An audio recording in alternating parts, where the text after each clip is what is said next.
percepcionar que isto não vem nos raios-x.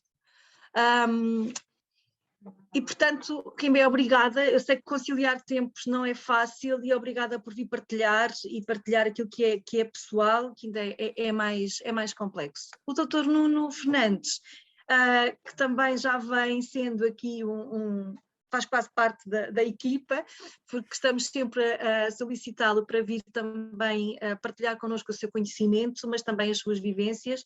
É psiquiatra, está neste momento a trabalhar no Hospital Distrital de Santarém, no Departamento de Psiquiatria e Saúde Mental. Eu sei que devia ter a nota biográfica já na cabeça, mas não tenho. E olhem, bem-vindos. E é um homem com uma grande barba, pá. Pois é. Sim, mas também com grande coração, tenho de lhe dizer. Olhem, o momento é vosso. Depois eu espero haver um espaçozinho para conversarmos e para partilharmos e para respondermos a algumas questões. E nessa altura, quando eu passar a palavra, podem fazê-lo no chat, ou podem pôr a mãozinha no ar, ou fazer sinais, ou yes, ou o que quiserem. Eu vou tentar estar atenta aqui com as colegas do Inclusivamente e depois vamos partilhar. Quimbé, Dr. Nuno, obrigada. Bora lá, Nuno! Bora! Então, eu antes de mais quero agradecer, como é óbvio, aqui o privilégio de estar aqui hoje com o Quimbé. Quero agradecer ao Inclusivamente e à Farpa pelo convite, pelo amável convite, e aqui estar a partilhar hoje o palco com esta estrela, com o Quimbé, não é? E eu acho que passávamos aqui já a palavra ao Quimbé para falarmos aqui um pouco sobre o que é que nos traz aqui hoje, a partida, não é? Basicamente é o seguinte, eu não sei se alguém viu ou se não viu, devia ver, porque realmente que foi o vídeo do Vamos Falar. Aquilo surgiu na altura quando o Pedro Lima quis fazer o que fez à sua vida, e então eu era muito amigo do Pedro. Era e sou, pronto. E basicamente aquilo fez uma confusão toda também, porque o Pedro era uma pessoa... amante da natureza, uma boa onda, uma boa vibe, sempre uma cena 5 estrelas. E de repente, quando eu sei a notícia, eu estava a acompanhar tudo, os amigos todos, já sabe o que aconteceu ao Pedro, então, certas coisas. Eu pensei que o Pedro tinha tido um acidente no surf, batido com a cabeça numa rocha, uma coisa qualquer, mas nunca aquela situação, não acreditava. E então foi na altura que eu recebi o telefonema do Vamos Falar. E, de facto, Vamos Falar, eles ficaram surpreendidos porque queriam que, basicamente, eu falasse, se eu conhecia alguém, alguma figura pública, alguma história, que eu pudesse falar de alguém que precisavam para tirar este estigma das doenças mentais, do foro psiquiátrico e por aí fora, dizer que é só maluquinhos que têm, toda a gente está bem, que... só os maluquinhos é que podem ter um psiquiatra e por aí fora.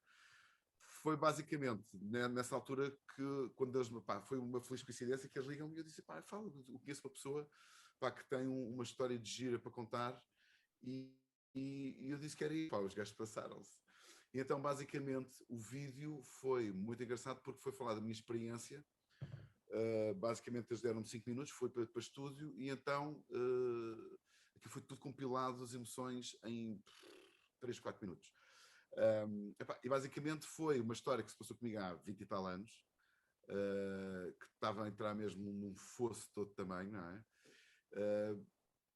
Porque, não sei, eu uma vez, quando estava com o Baião a falar sobre a saúde mental, a Diana Chás perguntou-me o porquê que nós entramos em depressão.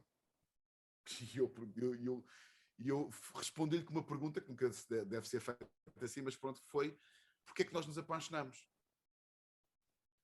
Pronto, basicamente é: porquê é que nos apaixonamos? Também não sabemos. Faz sentido. Depressão, Só que a depressão é uma coisa má e a paixão é uma coisa, pode ser muito boa, doentia, whatever, mas é um sentimento completamente contrário. E de facto é isto que é porquê que nós não sabemos. E eu, de facto, estava mesmo decidido em cometer o suicídio na altura. Hoje em dia rio-me, não é? Hoje em dia rio-me porque, de facto, era um disparate. Mas, na altura, era uma solução bem plausível, porque era uma dor que se sente e não se explica. Pronto. Mas lembras-te o que é que sentias na altura? Tudo bem que foi há 20 anos. Mas consegues recordar o porquê essa dor, uma dor tão profunda, que chegou ao ponto, não é, de pensar em terminar com... Epá, aquilo foi um buraco do tamanho. E eu vou-te contar também a história da minha mãe. A minha mãe teve uma depressão durante 3 anos. E eu basicamente acordava, porra da vida, não é? Vivia com os meus pais na altura, era puto, e eu dizia, bom mãe, e a minha mãe começava a chorar, e eu, fónix, só te disse bom dia. Pronto, e é isto, tu não sabes o porquê, e choras, e não te apetece fazer nada, e não te apetece sair da cama, e depois aquilo é um loop, não é? Pá, tu não queres sair, pá, tu tens uma mágoa, e a mágoa não se vai embora e tu não sabes porquê. Pronto, e eu na altura, foi curioso, eu não recorri a químicos nenhuns, nem nada, mas tive uma conversa com uma pessoa na altura que ninguém sabia. Pronto, eu não compartilhei isto com ninguém, só partilhei isto 20 e tal anos depois, que a minha mãe não sabia, os meus amigos não sabiam, e foi para a história, porque eu respondi, quando saiu o filme, em 3 ou 4 dias a 1400 mails. Uns que eu não consegui responder, pá, teve que ser amigos como o Nuno a responderem aos mails, porque aquilo já era mais forte, não é? Mas havia muitas pessoas a quererem arranjar respostas por causa dos seus entes queridos terem partido e terem tomado aquela decisão, e não há que arranjar justificação. Pronto, é uma doença, é como um cancro, morres, um ataque cardíaco, morres, portanto, ou não. Pronto, e depressão às vezes consegues esperar ou não. Pronto, agora, eu tenho uma forma muito positiva de ver a vida, não é? Que é, quando eu tenho qualquer coisa má na minha vida, eu tiro sempre um relato positivo como uma aprendizagem. Mas isso é um fator protetor, no meu ponto de vista. No fundo, as características da personalidade podem, de alguma forma, moldar a forma como a pessoa lida com a tristeza, e neste caso com uma tristeza mais patológica. E tu, Kimbé, no fundo, tendo esta personalidade com estes mecanismos para lidar com as dificuldades e com o stress, levam de alguma forma a proteger-te, não é? E a conseguir, se calhar. Mas pessoas que sejam mais negativas poderão ter mais dificuldade. E no fundo, pessoas com a visibilidade como tu, Kimbé, que têm estão aqui também para ajudar os outros, partilhando a sua própria experiência, fazem com que as pessoas, se calhar, tenham mais facilidade em procurar ajuda, porque um dos grandes problemas é a pessoa querer procurar ajuda por causa do estigma, porque ainda existe muito aquilo, a ideia de que quem está deprimido é porque não tem força de vontade, ou porque não quer melhorar. E não sei se vocês têm noção, mas os estudos demonstram que cerca de 80% das pessoas que têm depressão não está a ser tratada, não está a ser ajudada. Quando eu digo tratado, não tem que ser necessariamente com medicamentos, não é? Até porque a primeira linha deve ser a psicoterapia. A ajuda mais do ponto de vista psicológico, nem sequer estamos a falar de tratamentos. Portanto, só 20% é que está a ser tratado. E isto tem vários fatores que estão aqui implicados, não é? Por um lado, esta questão do estigma, por outro lado, aqui a própria dificuldade de acesso aos cuidados de saúde em muitos locais. Deixa eu dizer o quê? Ela está a tomar conta deste projeto em termos de Câmara.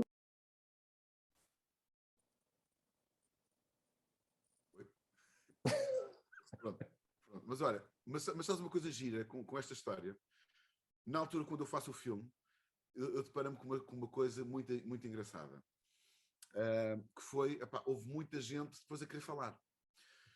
E o giro, eu percebi-me que a maior parte do pessoal que quis falar era ou humorista ou era ator de comédia, e então, olha, o Eduardo Madeira, o Raminhos, o Marco Horácio, de repente fica assim, tu também, e de repente, e somos todos amigos, e eu acho piada porque é a tal coisa que estavas a dizer, Nuno.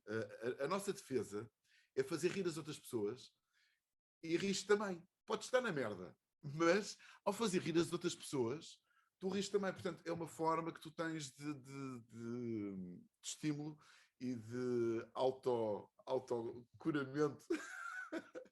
Pá, que é engraçado. E de repente, são daquelas pessoas que tu dizes, estes gajos são bem-humorados, estão sempre muito bem dispostos. Mas a gente também cai, não é? Não é só... Ninguém é super-homem. Sou super-homem. Eu acho que isso é verdade, não é? Porque, no fundo, nós às vezes vemos pessoas conhecidas como tu, Kimbé, não é? Que estão, que têm uma visibilidade muito grande e que aparentemente estão sempre bem-humoradas, fazem os outros rir-se, mas não quer dizer que na sua intimidade, não é? Em casa, não tenham períodos de tristeza, períodos em que estejam mais em baixo e que tenham mais dificuldades.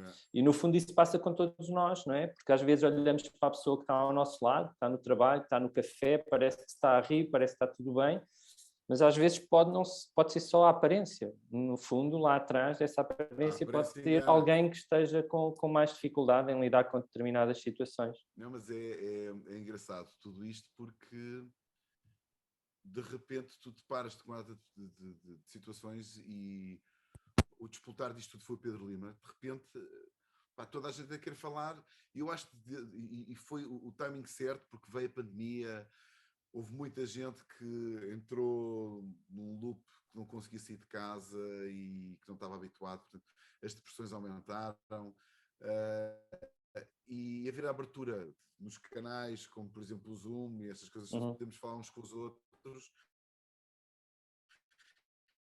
E as pessoas... mas não, é verdade. Quando de repente tens vocês nós somos atores, músicos, publicidade, mas nós somos e cagamos com basicamente o que acontece. E ficam tristes como toda a gente. Momentos, tristeza, de alegria. Muita gente, as pessoas julgam que é sempre tudo em ar. Mas a verdade é que vocês têm maior facilidade de passar a mensagem, como estão aqui hoje, não é? Porque se calhar se eu viesse só eu aqui falar, não tinha o mesmo impacto. Tu aqui, Kimbé, tem um impacto diferente. E no fundo, quando... És mais bonito do que eu, portanto isso eu acho que facilita muito a passagem da informação. Fiz um implante capilar, é só isso. Só foi isso. Foi um implante capilar que me ajudou, não há nada. Mas basicamente a cena da partilha é das coisas mais importantes. É isso que eu passo aos meus putos, porque foi giro, porque quando os meus putos viram o filme, ninguém sabia, não é? E de repente foi engraçado porque eu pus os meus putos a ver o filme. Pronto, um agora tem 18, portanto na altura tinha para aí 17, o outro tinha 13 e o outro tinha 9. Pronto. E foi engraçado a partilha e eles verem que o pai também quebra. Porque normalmente os putos veem como o super-herói e o meu pai, uou, e de repente foi engraçado. O meu puto com 13 anos dizia assim, bem, pai, fortíssima a mensagem. Eu chorei, eu também. Mas olha, eu se calhar, Kimbé, se me permites, e não querendo estar aqui a entrar muito na tua intimidade, mas há pouco disseste-me uma coisa que eu ouvi e me faz muito sentido e é uma coisa que eu ouço, ou por essas palavras, ou algo muito semelhante que disseste-me, eu estava num buraco. E eu, se calhar, se me permites, já para facilitar, se calhar, aqui a passagem da informação, queria perguntar-te se te lembras, como é que é isso de estar nesse buraco? Lembras-te mais ou menos a sensação que era estar lá no buraco? O que é que sentias? Porque, no fundo, um dos maiores instintos que nós temos, enquanto humanos, é o instinto da sobrevivência. E um dos atos mais incompreendidos que nós temos, portanto, no humano, é realmente o suicídio, porque é um ato que vai contra o instinto da sobrevivência. É uma coisa que é muito difícil explicar. Como é que alguém pensa em matar-se? Né? E tu, na altura, daquilo que eu percebi, e eu vi o vídeo, ok, eu fui ver o vídeo porque realmente tinha que me preparar para vir aqui hoje. Não tinha visto antes. E acho que é importante, foi um vídeo que eu acho que é importante ter sido feito e passar a informação, porque eu acho que está muito bem. Mas já agora já que eu tenho a oportunidade de estar, queria-te perguntar, lembras como é que era estar no buraco? O que é que sentias? Como é que chegaste a... O buraco basicamente é uma cena, pronto, é uma depressão brutal, não é? Só te apetece chorar, não te apetece fazer uma ata de coisas, não te apetece trabalhar. Eu sou daqueles privilegiados que é o que eu digo, meu, pá, acho que as pessoas têm que escolher bem aquilo que querem fazer quando forem grandes. E eu, de facto, eu amo, eu não faço as coisas por dinheiro, eu faço as coisas por amor. Sou desses privilegiados. E, de repente, eu tenho uma vida que é muito fun, não é? Ser ator, representar os papéis. E, de repente, já não te apetece ir trabalhar, não te apetece ir da cama, já não te apetece falar com ninguém, já só te apetece estar no escuro, já não te apetece ver filmes, epá, apetece estar no teu cantinho, estás a perceber? Mas não aconteceu nada no período prévio a acontecer isso? Não te recordas, sei lá, alguma coisa menos boa? Epá, houve uma separação na altura que aquilo foi uma coisa, mas eu sou... há normalmente pessoas que têm... Estás a perceber? Eu não, eu sou daqueles gajos badalentes, parece alentejano. Badalentes. Epá, e então houve a separação na boa, cada um para si, epá, mas 4 meses depois, epá, pumba, aí é que bateu. Então achas que foi oração? Foi um despoltar e foi engraçado, epá, porque foram 3 anos de relação na altura e epá, de repente, epá, foi assim uma cena muito estranha. Epá, e pronto, foi assim um buraco, de repente tiram-te o tapete. Não, mas na altura estava na boa, epá, e de repente podia estar coisas mais recalcadas do passado e de repente aquilo, pumba. Epá, e entretanto foi giro, porque foi a tal conversa que eu tive com a mãe da minha namorada na altura, sem saber do que estava a passar, estás a perceber? Internamente, e de repente foi ela que me pôs no trilho certo. Pá, mas foi... E porquê, como é que achas que ela conseguiu fazer isso? Porque isso é realmente uma coisa brutal, não é? Como é que uma conversa consegue mudar, não é? E tirar-te do buraco onde tu estavas? Sem ela saber que eu estava lá. Curioso. Curioso. Pá, porque eu podia ter dito, pá, estou na merda. Pá, porque eu nunca disse a ninguém o que é que queria fazer, estás a perceber? Então, mas nessa altura já tinhas a ideia, era isso de matar. Não, eu já estava mesmo all in, estás a ver? Eu já estava mesmo all in.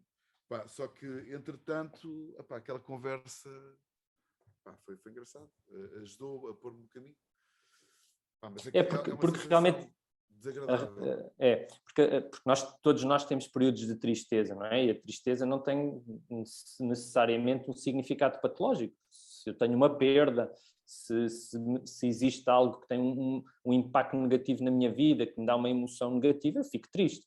Mas ao contrário da tristeza patológica, da depressão, não é? A tristeza normal é algo que é passageiro, não é definitivo, não marca todas as esferas da nossa vida, não tem um impacto significativo na nossa vida. Ao contrário da tristeza já mais patológica, que está ligada à depressão, não é? Que é uma tristeza que invade a nossa vida. É como se puséssemos, não é, umas lentes, para quem usa óculos, pretas, e onde quer que eu olhe está tudo escuro, não vejo nada. Não é? O passado é negro, o presente é negro, o futuro é negro, e a ideação suicida vem um pouco aqui, habitualmente, neste contexto de tudo negro, em que a pessoa não se consegue sequer visualizar no futuro, não se projeta no futuro. É que tu depois não consegues, pá, tu tens um passado, tens um presente, e como é que tu vês aqui uns tempos e de repente tu não vês saída, pá, não vês um outro caminho. Pá, eu tenho amigos meus que se suicidaram, pá, houve cenas terríveis, e normalmente os homens são especialistas em fazer coisas mais macabras do que as mulheres, pá, mas pá, são opções e aí, pá, tens que respeitar muitas vezes as pessoas. Eu por acaso estive a falar com uma mãe por mail, eu tive quase a passar a fronteira a ter que lhe ligar, mas achei que não devia, porque o filho tinha suicidado com 21 anos com tiro de caçadeira, não é? E ela fazia-lhe uma confusão porque é que o filho tinha suicidado. Porque era bonito, era jovem, fazia parte de uma equipa de futebol, estava na faculdade, tinha comprado umas calças da Levi's no dia anterior E estava bem feliz e de repente mete uma caçadeira na cabeça e dá um tiro. E de repente esta mulher parou de viver. E aquilo que eu lhe disse foi, olha, não arranjo justificação porque não há. Agora, eu sei que tu tens outra filha. Agora, já perguntaste à tua filha o que é perder um irmão? Já paraste para pensar nisso? E ela ficou, mas porque é que... Não, para, tu tens outra filha, o outro já não consegues fazer nada, foi uma opção que ele quis fazer, portanto já não dá, portanto estás a tentar a procurar respostas onde não existem, pronto, é uma depressão. E... Mesmo que existam, daquilo da minha experiência profissional, é que mesmo que achem respostas, que achem uma justificação, nunca completa a pessoa nunca aceita, não é? O facto de alguém tão próximo cometer um ato desses, não é? E porque é que não falou, fundo... e porque é que não das quantas, e é tudo. Mas eu acho que as pessoas, quando estão na depressão, não querem chatear as outras pessoas. Mas sabes, mas deixa-me só dizer-te uma coisa, porque tu tens a experiência na primeira pessoa e acho que falas muito da tua experiência. Mas há uma coisa curiosa, é que a maior parte das pessoas que comete suicídio teve um contacto com um profissional de saúde, não necessariamente no contexto da própria depressão, pode ter sido por outra razão, nos dias ou semanas prévias, não é? Agora, o difícil... já é um desespero, já é um ato de desespero. E de facto, vocês depois não conseguem trabalhar. Às vezes é difícil. Mas tu estavas-me a falar, não é? Porque no fundo tu trabalhas numa área, não é? Em que existem muitos casos de depressão, ansiedade, e alguns, nós sabemos, não é? Porque são muito visíveis, não é? De suicídios, não é? Não só em Portugal, como em todo o mundo, não é? Quando alguém tão conhecido se suicida, e existem vários casos, portanto, nos últimos anos, de pessoas que são pessoas que têm uma visibilidade muito grande, atores, cantores que se suicidam, nós sabemos que isso existe. Mas não sei se tu tens noção que na área da psiquiatria, nomeadamente os psiquiatras, a percentagem de suicídios também é elevada. E que é uma coisa curiosa, como é que alguém que trabalha a questão da saúde mental depois não consegue, por si só, também lidar com a própria saúde mental. O vosso trabalho, na minha opinião, é muito ingrato. Ok? Porque vocês têm que ser atores e vocês têm que ter uma barreira muito forte e tentar separar o lado profissional do lado emotivo. Mas sabes que eu não sou assim. Sabes que é curioso que eu não sei a prática de todos os colegas, não é? Mas eu sou um pouco diferente e a minha forma de estar na minha vida pessoal e na minha vida profissional é um pouco diferente daquilo que eu estou habituado os colegas a ouvirem. E quem me conhece, e os meus pacientes, os meus colegas, sabem que eu sou um bocadinho fora da caixa. E se calhar foi por isso que me escolheram estar aqui a falar hoje contigo, não sei. Já somos dois fora da caixa. Mas, no fundo, eu não acredito muito nisso. E acho que essa barreira, no meu ponto de vista, não é benéfica. E eu tento não criar essa barreira. Como é óbvio, eu estou ali a fazer a minha profissão e não estou numa posição de amigo. E quando estou com os meus amigos, sou amigo, mas o Nuno, médico, não é? Que está ali à frente do meu paciente, eu não queria tanto essa barreira. Tento estar ali com a pessoa e tento que a barreira não seja uma barreira muito visível, apesar de ter ali um papel profissional e não um papel tão pessoal. Porque eu acho que pode, mas sei que há muitos colegas que o fazem, até porque nos ensinam muito isso, não é? Essa questão de sermos assertivos, mas deixarmos muito claros os papéis e não deixar aqui que haja uma aproximação e manter sempre uma distância, mas eu não acredito muito nessa distância, eu vivo muito aqui os problemas das pessoas, como é óbvio, de uma forma assertiva e empática. Eu tenho que me ir embora, e só te vou contar uma história gira. Eu fiz parte da Fundação de Gil durante muitos anos. E, basicamente, ia para os hospitais contar histórias a miúdos, com histórias de vida lixadas, não é? Desde o IPO e essas coisas todas. E tenho duas histórias muito curtas para te contar. Uma vez foi... eles faziam uns encontros com os contadores de histórias, e na altura... houve um encontro, e de repente eu deparei-me com uma situação curiosa. Eu sei bem qual é a minha função quando vou aos hospitais, contar histórias aos miúdos, eu sei qual é, que é a minha função, para curar ninguém, ok? Eu vou lá para criar sorrisos aos putos e principalmente aos pais que estão numa situação terrível. E de repente, eu deparo-me com uma situação que é... eu era o único que não tinha apoio psicológico para fazer esta profissão. Porque eu sabia bem qual era o meu lugar. Então, de repente, eu estava lá com os contadores de história todos, eram boés, a contar as histórias todas, e eu disse, acabei a reunião e vim-me embora. Eu disse, senhora, vocês chalupas da cabeça, não. Porque vocês vão para lá... coitadinho, não. Ninguém é coitadinho, não. E vocês vão procurar forças nas energias das outras pessoas. Não, vocês têm que levar as vossas energias positivas para fazer sorrir as pessoas. Vocês não vão curar as pessoas. E vocês são todos depressivos, não. E vim-me embora da reunião. Disse, vocês é que precisam de atenção, meu. Não, e saí, eu de repente encontrei depois outro contador de histórias que tinha a mesma filosofia do que eu, e era top. Outra história foi no IPO, um dia chego para contar histórias e de repente a enfermeira via, Kimber, peço desculpa, não temos crianças nenhumas, e ninguém te avisou, e não sei das quantas. E eu disse, não, o que eu quero é ficar muitas vezes, não ter cá ninguém. Mas porquê? É bom sinal que ninguém está doente. É verdade. Mas deixa-me só dizer-te uma coisa antes de ires embora. Não concordo em pleno contigo quando dizes eu não estou ali para curar ninguém, estou ali para fazer sorrir. Sorrir é também parte da cura, não é? A cura no sentido de ajudar, não a cura de resolver o problema da pessoa, mas eu acho que essa tua participação nesses projetos ajudam a curar, não é? Ou pelo menos a tratar, se eu posso assim dizer, as pessoas. 10 anos eu recebo fotos de putos que se safaram, estás a ver que agora já são adultos, a dizer, deste-me tanta força, deste não sei das quantas, lembras-te de mim e mandam-me fotos porque eu tirava as selfies, não é? Os putos boa contentes, alguns todos entubados e todos terríveis, que tens de ter uma força do caraças para, puto, bora lá, meu, tens que ser forte.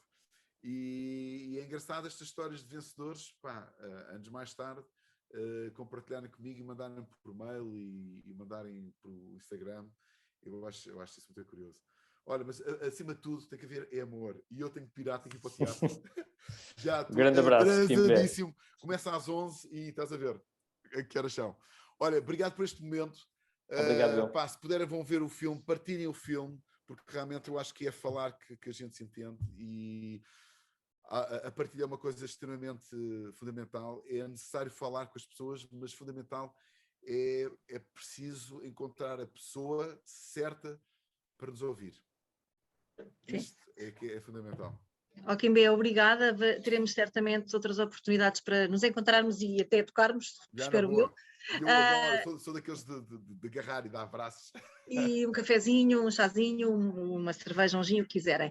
Para os restantes, vamos continuar aqui a conversar. Obrigada, bom trabalho e até breve. Kimber, obrigada. Tchau, Kimber, um abraço. Até à próxima. Nuno, eu acho que agora se calhar era a oportunidade de clarificarmos, digo eu, aqui algumas, o Kimber trouxe tanta informação, porque ele tinha esta urgência de sair.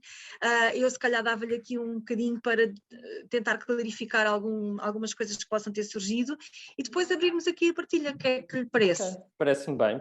Então, eu acho que, diga de sua justiça. Não, eu acho que esta partilha do Kimber é extremamente importante, como é óbvio, ele vem dar aqui a visão dele. É curioso que quando ele começa por dizer, eu não percebo muito bem, não é? Não havia nenhuma razão para eu ficar triste, e depois percebemos que, não é, no decurso da conversa, que se calhar até havia, se calhar era mais do que uma razão, mas se calhar houve ali um evento, não é, que poderá ter aqui tido um papel extremamente importante. No caso do Kimber foi aquela separação afetiva, que ele depois reconhece ter tido ali um impacto importante, mas no fundo nós sabemos que a depressão, em termos fisiopatológicos, às vezes não se percebe muito bem, há vários mecanismos, há aqui uma dinâmica biopsicossocial. Por algum lado, nós sabemos que existe muitas vezes alguma suscetibilidade já genética, muitas das pessoas que têm depressões já têm familiares que têm ou tiveram depressão ou outro tipo de perturbação psiquiátrica. E depois há aqui também vários eventos que vão ou poderão acontecer ao longo da vida da pessoa. E se calhar vou pedir às pessoas só para manterem os microfones desligados, para não ver estes cortes. Mas que nós sabemos que existem depois alguns eventos ao longo da nossa vida que poderão nos deixar também mais suscetíveis a que no futuro, em um momento de maior distress, com um evento com uma conotação negativa mais forte, não é? que façam ou possam nos levar aqui a uma depressão. A depressão no sentido que eu estava há pouco a falar, não é? No sentido de ser mais do que uma tristeza, porque tristeza todos nós temos momentos de tristeza e temos momentos de alegria ao longo da nossa vida à medida que vão acontecendo eventos, não é? Com uma carga negativa ou positiva, mas que depois poderá se tornar patológica e torna-se aqui já mais invasiva, já invade muito mais, tem uma tenacidade muito superior e que se prolonga no tempo, porque no fundo é isso, é uma tristeza que se vai prolongando, vai invadindo a nossa vida e que pode ter aqui um impacto no nosso funcionamento, seja o nosso funcionamento profissional, seja o funcionamento social ou familiar. E isso este impacto, não é? É aquilo que depois também vai a nós, que trabalhamos na saúde mental, vai-nos aqui permitir perceber se estamos a falar de um episódio depressivo já com mais gravidade ou não. É este impacto que nós vamos ter que avaliar. Não importa só os sintomas, mas o impacto que esses sintomas depois têm na vida da pessoa, nas várias esferas da vida. E depois os sintomas são muitos, como é óbvio, e felizmente nem todas as pessoas que têm um episódio depressivo têm ideação suicida. Estamos a falar da ideação suicida, é um sintoma já com uma gravidade muito, muito elevada.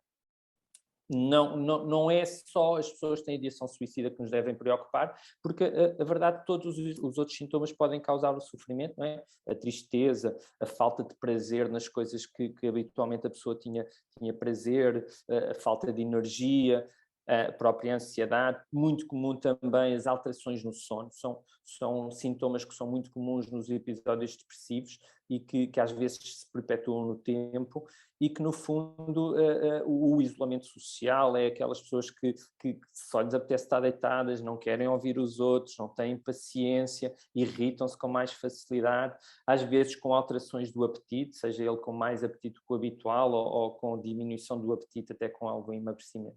E no fundo nós sabemos não só reconhecer isso em nós, mas também nas pessoas que estão à nossa volta, que pessoas que se calhar por alguma razão ou não têm força para pedir ajuda ou não querem pedir ajuda porque têm medo de ser criticados pelos outros, mas que se nós estivermos despertos para nós próprios ou para os outros, podemos ser aqui um veículo, não é, de ajuda e ter aqui um papel mais importante na sociedade, na família e nos amigos. Nuno, e era, se calhar aqui, e deu-me aqui um mote para uma questão que está-me aqui no peito sempre, e que estava a ouvir o Quimbé acerca até do Pedro Lima, que foi uma coisa chocante, mas até o Tony Lemos, do Santa Maria, quer dizer, houve uma série de episódios no último ano e meio, e agora estava a falar nestes sinais a que podemos ter alguma sensibilidade e que nos podem avisar e alertar para. Eu acho que talvez seja um bocadinho esta inquietação. O que é que eu não vi? O que é que eu não vi na pessoa que dorme ao meu lado, comigo, que sai todos os dias de manhã, que todos os dias chega à minha casa, com quem eu partilho o meu dia-a-dia, o que é que eu não vi?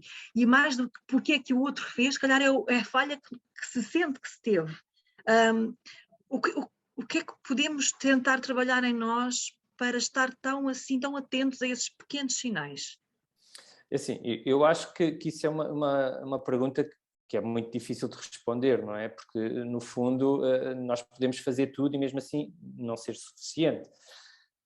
Se me permite, aquilo que eu sugeriria era mantermos uma boa comunicação com os outros.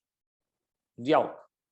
O mostrar disponibilidade. Não forçar a pessoa a falar. Se a pessoa não quer falar, ok, tudo bem. Ok, não queres falar, tudo bem, mas eu estou aqui se precisares. E nós sentirmos, não é, ou fazermos sentir em alguém esta disponibilidade, para mim, é das coisas mais importantes. Porque muitas das vezes a pessoa sente-se isolada, sente que ninguém a compreende, sente que não tem o suporte ou o apoio. E nós mostramos este apoio, este suporte e esta disponibilidade para ouvir o outro, para mim, eu acho que é das coisas mais importantes. Não forçar, como é óbvio, mas mostrar, dizer, ok, mas estás bem, precisas de ajuda. Se a pessoa quiser, como é óbvio, falará. Se a pessoa não se sentir ainda preparada, não o vai fazer. Mas às vezes a sensação de que estas pessoas têm tudo, não é? Desculpe, temos aqui com delay, desculpe. Diga, Sono. Não, já acabei. Não... Estava aqui também a pensar um bocadinho nisto, que é estas pessoas que aparentemente têm uma vida fantástica, quase de novela, não é? E que depois nos chocam profundamente, e como é que rodeados de tanta gente ninguém percebe que há ali um sofrimento tão grande, porque a depressão é isso mesmo, é um sofrimento tão forte que não encontra saída no caso de alguns, é mesmo muito forte esse sofrimento, e como é que rodeados estamos todos enquanto amigos, comunidade e parceiros de vida, e falhamos literalmente nessa leitura. Enfim, é uma questão que tenho na minha cabeça. Eu não sei responder, não é? Porque nós estamos a falar de casos em que nós não temos o contacto direto com essas pessoas. É aquilo que nós vemos, não é? Nos veículos da comunicação social, podem não traduzir a realidade, porque no fundo Claro. não sabemos o que é que se passou no espaço mais íntimo dessa pessoa, não sabemos se as pessoas estavam à volta, se perceberam ou não, isso nós não vamos saber. Agora, daquilo que eu vejo na minha prática clínica, não é?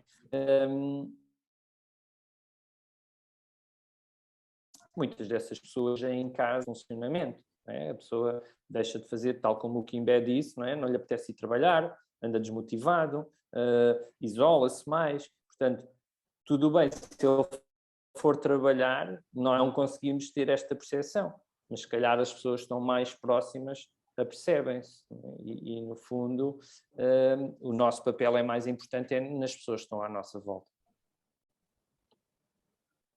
Obrigada. Íamos se calhar aqui abrir a discussão, eu sou uma conversadeira e tenho sempre muitas questões, mas íamos se calhar convidar quem está connosco a colocar algumas questões ao Dr. Nuno, ou eventualmente a fazer uma partilha de uma reflexão.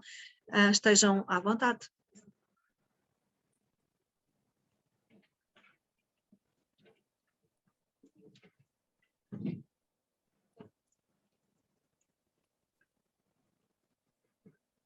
Temos que dar aqui sempre um compassozinho, porque há sempre uma timidez inicial.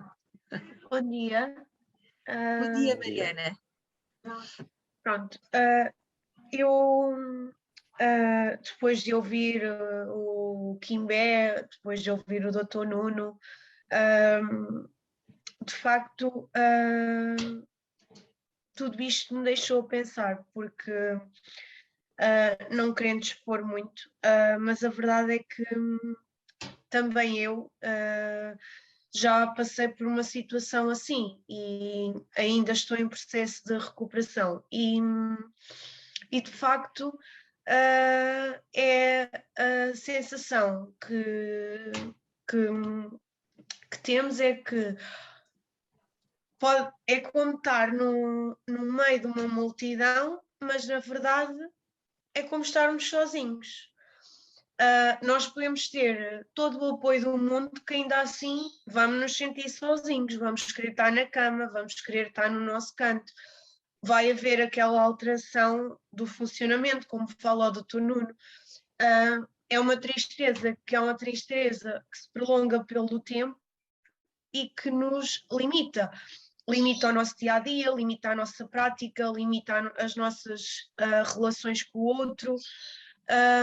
E de facto tudo isto mexe connosco, mexe com quem está à volta. E falando agora a nível pessoal, quando penso naquilo que, e peço imensa desculpa à emoção, mas de facto são temas difíceis de abordar e difíceis de falar, mas quando penso naquilo que fui e naquilo que sou hoje, dá mágoa, mas depois, por outro lado, por vezes, também dá força e dá alento para pensar, ok, tu podes estar no buraco, como dizia o Kimbé, agora, mas tu estás a curar-te para ser alguém melhor e para ser alguém mais vencedor ainda. E pronto, acho que é um bocadinho por aí. Obrigado pela partilha, Mariana.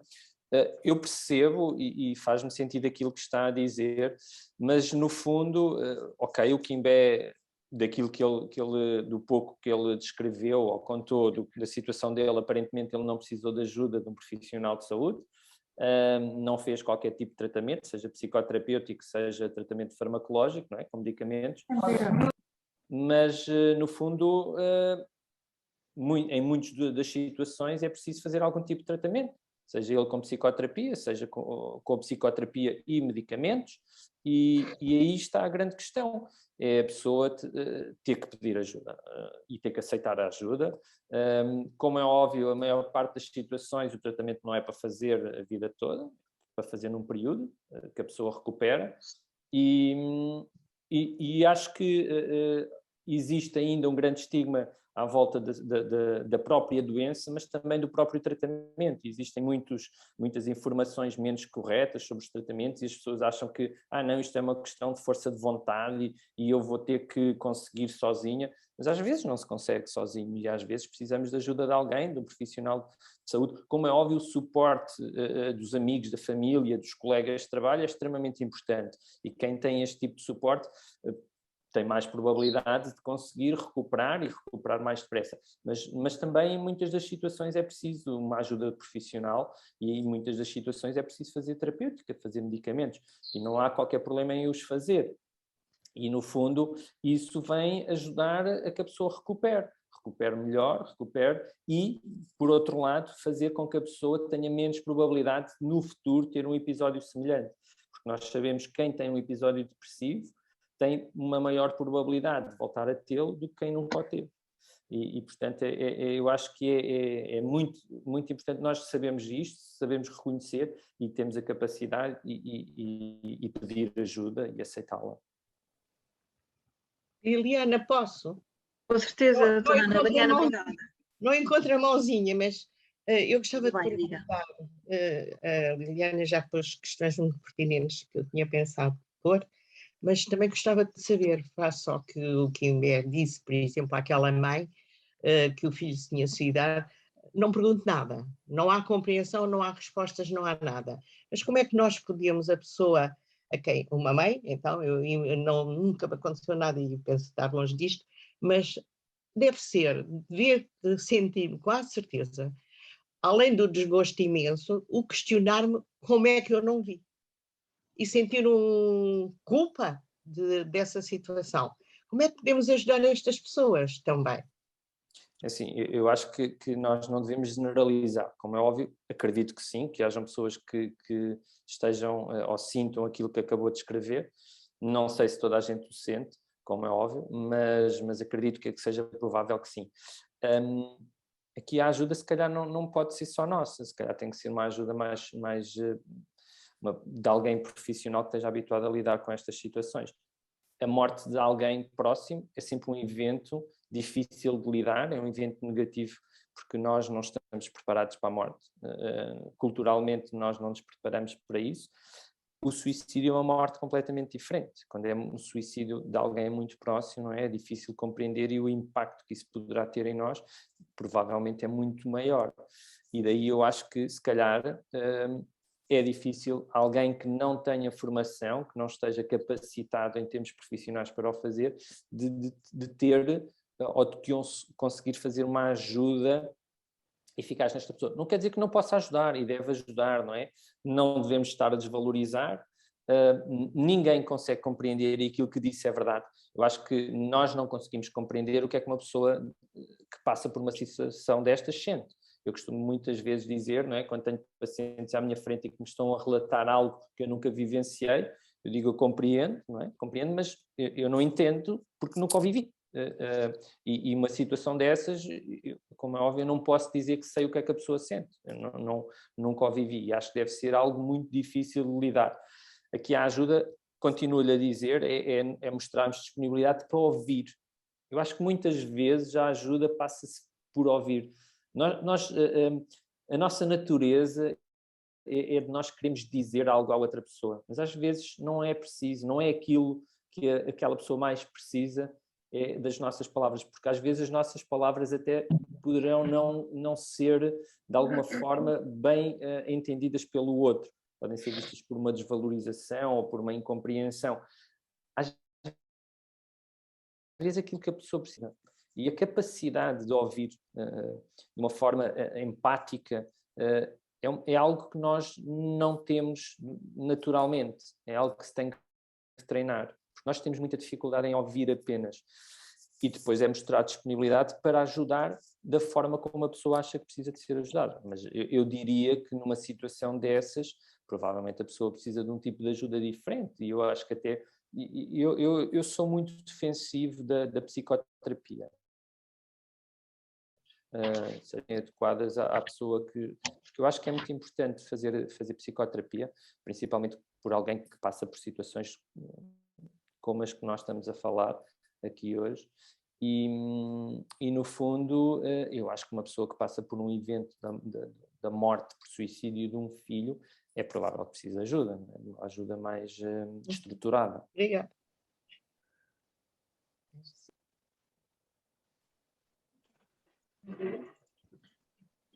Mais alguém se sente com vontade de partilhar ou quer colocar alguma questão? Já sabem que a minha cabeça fervilha sempre, tenho aqui 1000 à espera, mas eu estou a tentar manter. Eu não sei se posso intervir. Sim, olá, bom dia. Bom dia. Eu sou professora, eu tenho uma depressão há mais de 20 anos, sou acompanhada a nível psiquiátrico e, de acordo com a minha experiência, uma das coisas que eu acho mais difíceis para quem tem uma depressão é estar sujeito a um local de trabalho onde há centenas de pessoas e onde se está muitas vezes a ser julgada ou posta em causa. E não é só todas as pessoas, mas há muito este estigma realmente em relação a esta doença. Se calhar é um capricho, vai ver montes, vai comprar roupa, faz isto, faz aquilo. E se calhar é de facto muito, muito difícil estar num local de trabalho com tantas pessoas. Esta é a minha experiência, não é? E depois passar por todo aquele processo legal de juntas médicas, de medicina do trabalho, etc., que é a minha atual situação. Mas assim, depois uma pessoa tenta contornar a situação, ou ultrapassar minimamente, tentando disfarçar, tentando mentir, tentando pôr um sorriso na cara, claro, não se vê com a máscara, ou tentando vestir uma roupinha mais jeitosa, pondo umas lantejoulas, como eu costumo dizer, a pessoa tenta disfarçar para não ser criticada, para não ser posta em causa, porque isto psicologicamente desgasta imenso, como toda a gente sabe, não é? E fisicamente também. E pronto, há sempre muito a dizer, de facto, muito. Mas realmente a vontade de ficar em casa, da pessoa se esconder é enorme, sim. E é uma luta minuto a minuto. Mas acho que de facto não se dá a devida atenção ou importância a esta doença como se dá às doenças físicas, por exemplo. Pronto, era só isto. Eu acho que as coisas vão mudando, não é? E a literacia na saúde e na saúde mental tem vindo a aumentar, o combate ao estigma também, com eventos principalmente deste género, não é? Com uma visibilidade maior, mas eu concordo que realmente ainda existe um estigma muito grande à volta das doenças psiquiátricas, porque no fundo era aquilo que estava a dizer, ao contrário de outro tipo de doenças em que a pessoa consegue dizer onde é que está a lesão, e é uma lesão, não é? Uma pessoa que tem um cancro em determinado sítio do corpo, está lá uma lesão. É algo que as pessoas compreendem por estar ali. As doenças psiquiátricas, não. É algo que nós não conseguimos explicar. Nós sabemos que, e ao contrário, não é? A evolução da ciência tem permitido isso, perceber que existem alterações a nível cerebral nas patologias psiquiátricas e justificar em certa medida, não é? O porquê de algumas pessoas terem determinadas perturbações e outras não. Mas, no fundo, continua a haver este grande estigma. E uma das coisas que é curioso, e eu ouço com alguma frequência nas minhas consultas, é a pessoa dizerem: doutor, não imagina a quantidade de vezes, não é, que eu vi algum familiar, dizer: mas isso é uma questão de força de vontade, tens que conseguir, tu tens que ser forte, não precisas de fazer medicação, nem ir ao psiquiatra, não, isso tu consegues sozinho. E eu hoje estou aqui, a pessoa diz-me, não é? Doutor, eu hoje estou aqui à sua frente e vejo que isto não é assim. Eu nunca tinha percebido porque é que eu atraía. No fundo, e no muito. E depois temos aqui uma questão que é muito importante e que estava a referir, é que a depressão, e estamos aqui a falar, atinge muitas pessoas. Eu não sei se têm noção, em todo o mundo, 1 em 4 mulheres, 1 em 4, 25%, vai ter pelo menos um episódio depressivo ao longo da sua vida.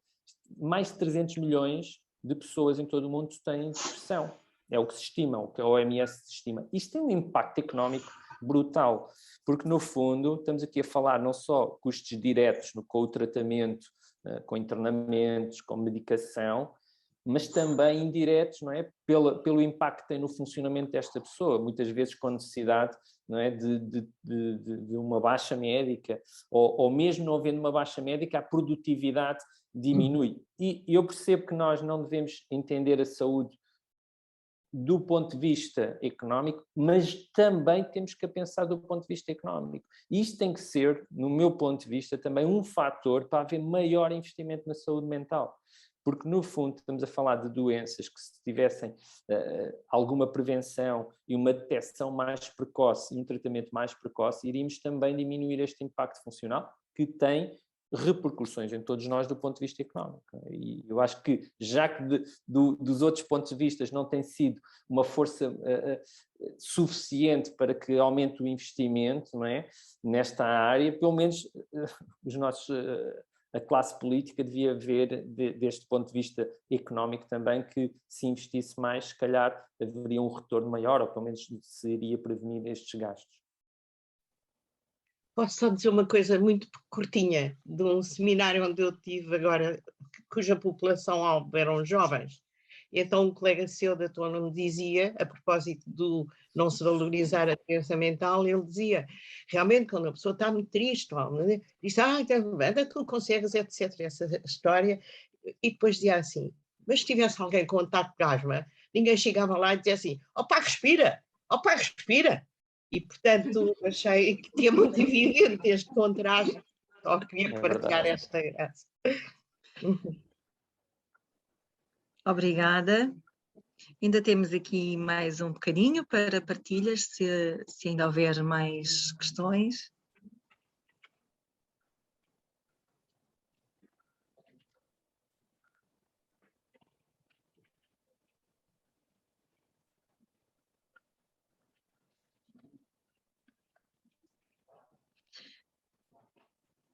Doutor Nuno, e já agora, a propósito até desta questão, destas figuras, destas pessoas com maior exposição pública, agora todos, se quisermos, todos o somos, não é? Porque as redes sociais fazem-nos chegar, ou querer chegar, a todo o lado.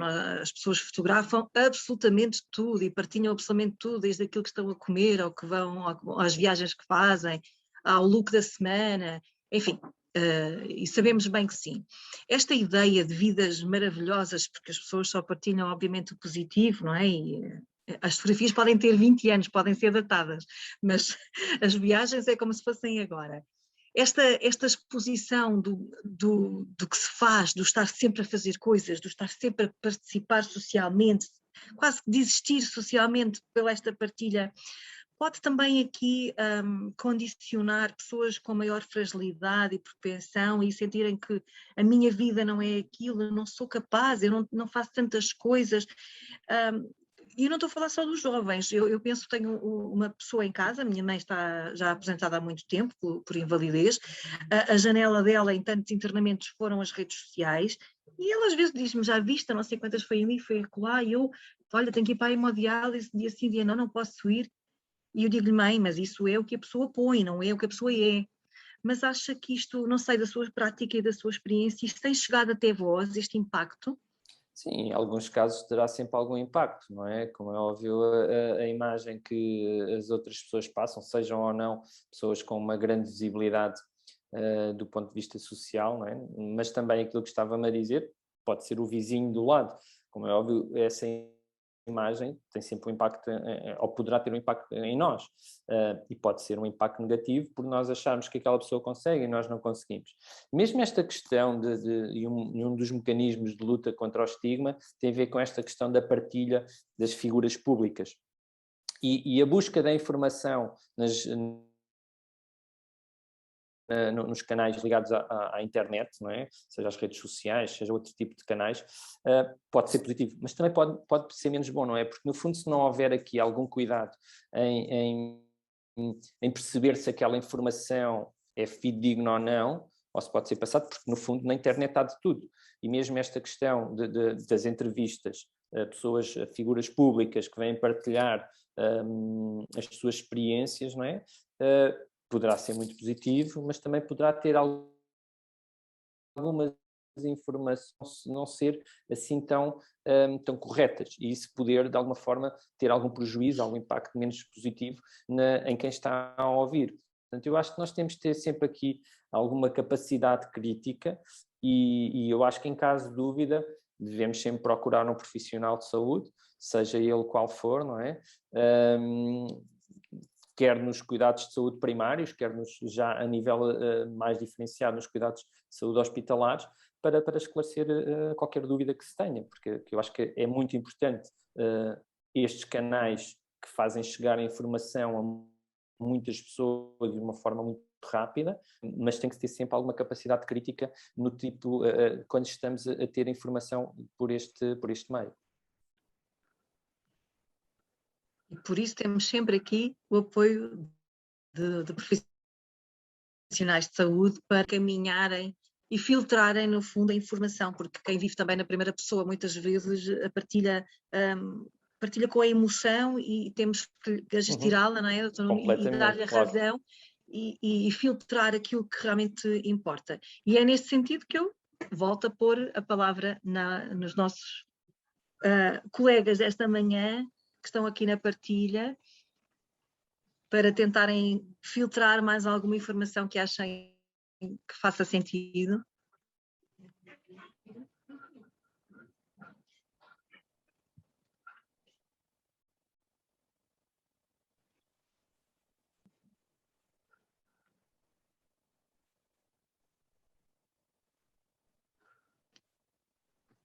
Creio que terá a ver muito com esta partilha da manhã, que realmente foi esclarecedor e deve, com certeza, ter chegado a todos e ter levantado muitas questões, mas também apaziguado algumas dúvidas. E é normalmente quando o silêncio, ou porque as pessoas estão a refletir, ou porque se sentiram preenchidas por este momento. Eu há pouco o doutor não estava a falar desta necessidade de estar atento ao outro e de nos disponibilizarmos para a partilha.